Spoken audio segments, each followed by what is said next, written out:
Number one, if you compete on price, there's only one best spot. Is there anyone better than you? If you're not the cheapest, you're expensive. So if you keep on comparing on that, you're pre-framing your mind and you're installing this belief into your mind that you're not the cheapest, and therefore if you cannot find the price, you will eventually give up.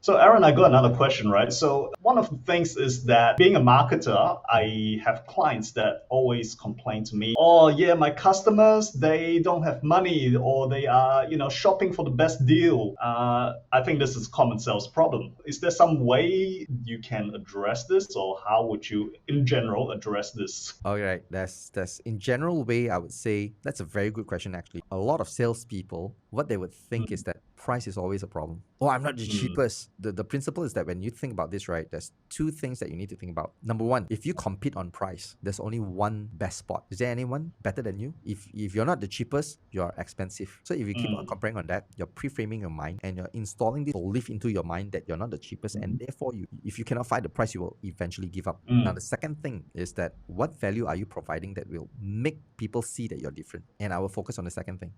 Right. So having said that, if you want to prevent this from happening, so there's two things again, cure and prevention. If you want to prevent this from happening, first of all, you need to know the value that you can actually bring to the customer, which is relevant to the problem that they're facing, which is actually causing them pain. That would be valuable to them, right? But most of the time, if they don't see value, if the customer don't see any value, then they will compete on price. But so if I have a $1 million problem, for example, I'm probably willing to pay $500,000 to have that $1 million problem solved, right? Would you? Yeah, I would. If you have a profit on $500,000 left, would you? Yeah, absolutely. Why not? Right. It's a positive net, right? That's the thing. Yeah. So a lot of people, what they're trying to fight on is on the price. They don't understand value. And unfortunately, this is the world that's happening today. A lot of people has been taught with the word value. It has been overused and so overrated to a point where people are just, like preaching it everywhere. Oh, value, sell value. Although I preach it, but they don't tell you, or they don't teach you how to recognize value, what is actually valuable to people, right? And it has to be in terms of emotions, both tangible and intangible as well, right? So when you show value to people, what you can actually deliver to people that can solve the problem that is painful to them, and use that as a value that you propose inside your offer, so that when they see it, then you'll be different, because the rest of the market are going to be talking about the same thing. Oh, we have this package, we have this 3 marketers, we have this 10 posts that we can do, we're going to run your ads for you. So you don't need to do everything. So it's like, that kind of package. What normally people will give up is that. But what you can do differently to prevent that people from shopping on price is that you show value that they feel it's much more like what you said earlier, right? If they can see a 10 million tangible value comparing to the cost that they're actually buying, then the cost is insignificant already.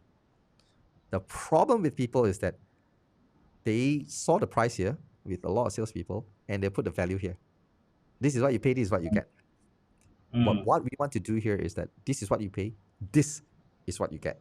And that, right? So when you see there's a value gap there, that is where people don't care about the value anymore, don't care about the price anymore, right? Then it won't be the differentiator. Yeah. Right. But it must be value that's relevant to the customer, right? Of course. It cannot be a value that is irrelevant to me. Because if I don't like a Ferrari, and you sell me a Ferrari, even at 50% discount, I was like, and that's why there's people that buy LV Gucci Prada, and there's people that don't buy LV Gucci Prada, isn't it?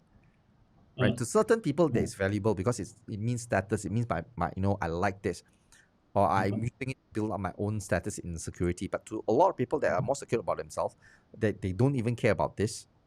It's not something important to them. They won't go and buy it, even though LV has never done any discount. If LV do a 10% discount, I can tell you a lot of fans, a lot of people that are insecure and using all these kind of products, they will go and buy that. They will go and queue up. Right? Look at Apple, launch Apple 14, right? iPhone 14, everybody was queuing up. Why? Maybe they like the whole thing because it's important to get the newest thing. Yeah. I'm an Apple fan as well. But to me, I wouldn't go and chase the new things anymore because that is not valuable. Maybe valuable to me back then I was younger, but it's not valuable to me right now. Right? So I don't do that anymore.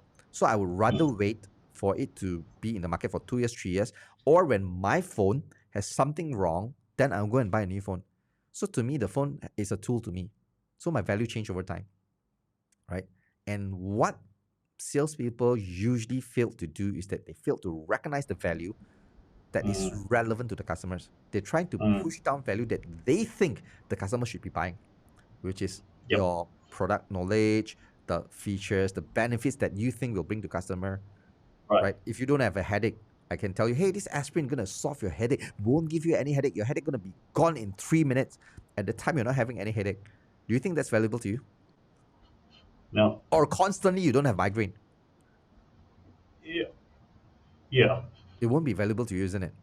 Yeah. If you're No. constantly having migraine, you have a Hmm. migraine or you've had a headache every single day for 5 minutes and it's affecting your focus, you might Hmm. look at that and say, hey, you know what? Oh, I would love to try this out. Then I would have that Hmm. kind of feeling to Hmm. want to Hmm. take action to get the product, right? So it's more to seeing the value and price discrepancy, which Hmm. is relevant to the customer, which Hmm. solves also a problem which is painful to them. Hmm. Wonderful.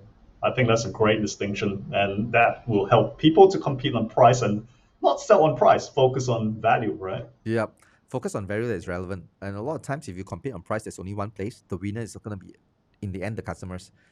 And if you can sell Yeah. something and you win the customer and you're not making any profit, why do it anyway? Yeah. Unless you got a Exactly. strategy at the back, all right? Yes. So that's another Yes. thing that I can tell you about is that if people compete on price, we can absolutely smash other people. We have a pricing strategy that we know how to acquire customer at the cheapest possible Hmm. cost, right? Hmm. Let's say today, everybody is fighting on a single price, right? Like Hmm.